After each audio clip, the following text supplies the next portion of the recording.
Hi, I wanted to go over with you how to interact on Google Classroom using your stream. You have a lot of options over here on the right-hand side of the screen under the plus symbol. First, I want to show you how to create a question and give you some suggestions on what to do for this. I'm a writing teacher, so I primarily use this for writing prompts. You can change it from short answer to multiple choice. I also like to do it for bell work. I've already pre-set up some topics, so I'm going to assign this to bell work. You can set it up for a due date by clicking down here in the calendar, and I'm just going to set it for today. To add a question, all you have to do is type in something.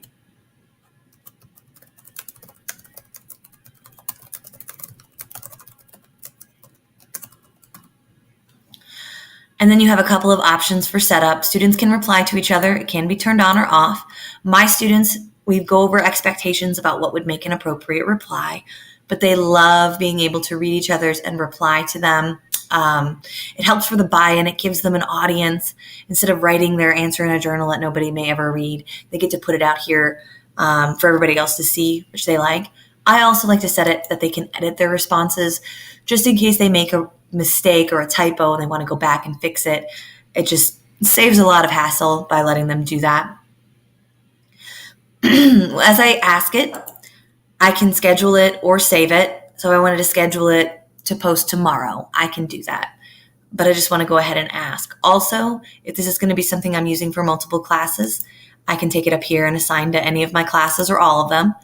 I can also assign to only certain students if I want. So I'm going to go ahead and click Ask.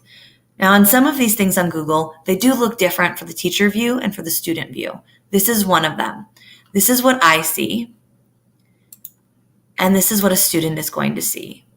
So they're going to see my work is not done, and they're going to see where their answer goes. They're going to see the little I that tells them that the classmates will see their answer.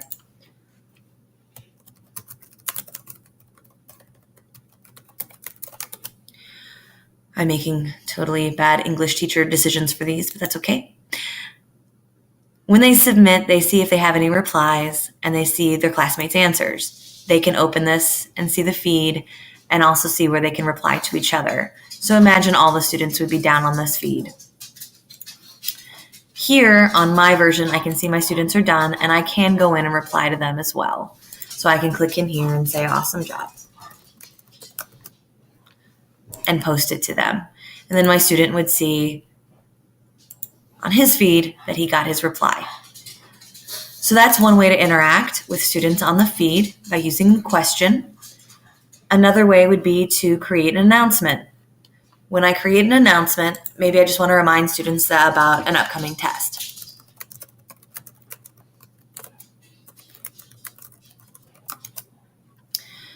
I'm going to change my topic to vocabulary. Again, you have the same options, and the options down here would be to attach a file from your computer, to attach from Google Drive. You could put a YouTube video here or a website link. I'm going to go here onto Google Drive, and I'm going to go into my Drive, and I'm going to add the vocab words. When they receive this document, everyone will be able to open it and view it, but nobody can edit it, and it's not their own copy, although they can make a copy of it. When I post it, it looks like this. I can't add class comments, so I can kind of comment after the fact. They'll still see that if I update it. And they have the topic up here. When I look on the student feed, it looks exactly the same. The real workhorse here is the create assignment. I can do a lot of things for this. Let's say I'm going to assign that vocab quiz. I can have a due date. I can add a topic. And then I'm going to go ahead and attach the quiz. I already made my quiz in Google Forms. Every time it opens, it always opens to recent. So if it's not a recent document, you do have to go back and find it. But it's not that big of a deal.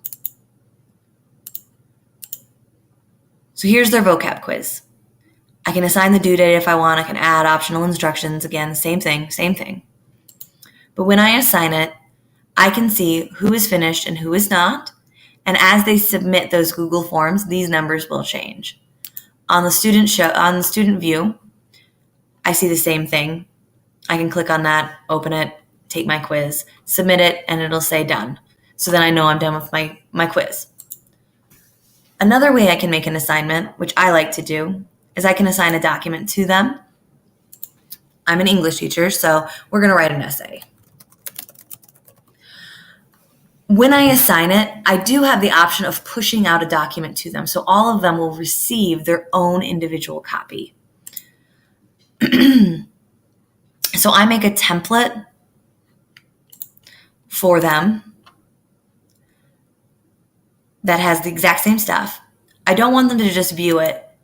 I want them to have their own copy. Now, if you have students can edit file, that means all 20 of them can edit the exact same thing, which will be a mess if they're writing a paper because all of it is together.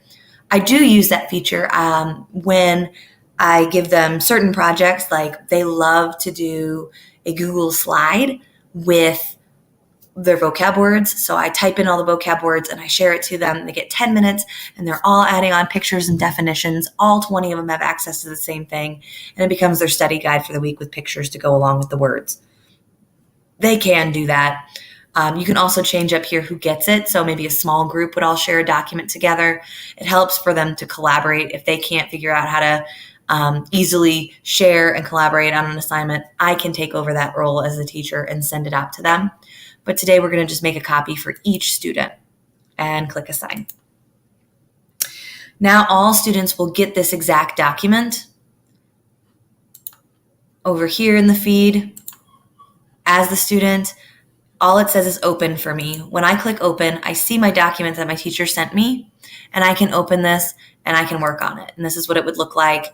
They can change their name, their title, and start typing.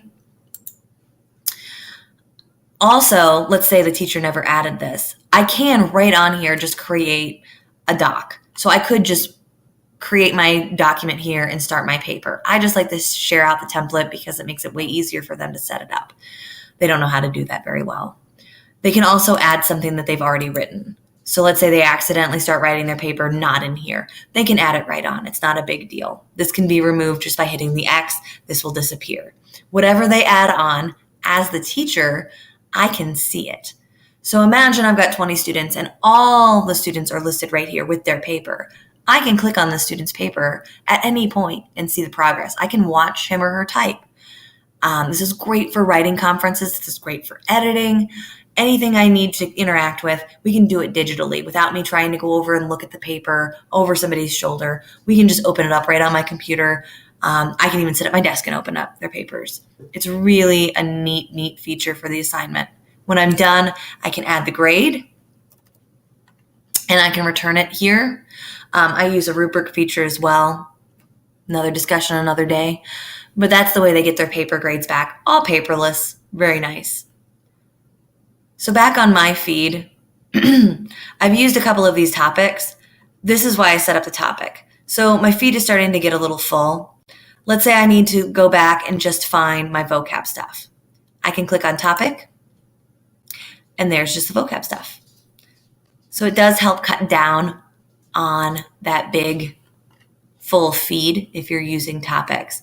Over here, they've got a window that'll explain when things are due. So this one says, woohoo, no work due soon, because I haven't set any due dates. But if you set a due date, it'll let them know when it is, and it'll also let them know if it's past due. Those are just some of the ways that I can interact with my students using their feed. Again, we created an announcement today. We created an assignment. We also added on a quiz, and then we created a question. If I wanted to reuse a post, I can see all my different classes here. If I wanted to reuse a post from a different class, I can select it. And let's say I want to use that. It'll let me post it. And it'll pop up. I hope this helps you start to navigate a little bit easier on Google Classroom. There are so many options, and this is very easy to work with. There's a lot of ways you can apply it to your own needs in the classroom, and that's what I found. If you have any questions or suggestions, let me know in the comments below. Thanks for watching.